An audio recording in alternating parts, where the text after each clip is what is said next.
నష్టపరిహారం అధ్యక్ష ప్రభుత్వం ఎప్పుడు కూడా పెంచేటప్పుడు పెంచుకుంటూ పోవాలి. విచిత్రం అధ్యక్ష 2019 సంవత్సరానికి ఆ రోజు ప్రభుత్వం వరికి 17,000 రూపాయలు నష్టపరిహారం ఇచ్చేది అధ్యక్ష.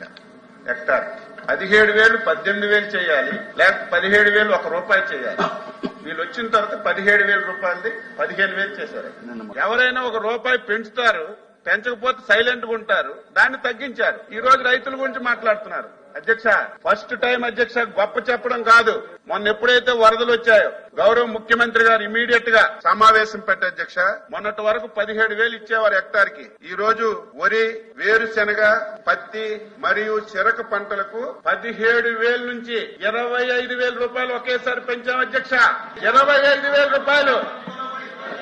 అదేవిధంగా ఇతర పంటలకి 15,000 రూపాయలు ఈ రోజు ఇన్పుట్ సబ్సిడీ ఇస్తున్నాం అధ్యక్ష.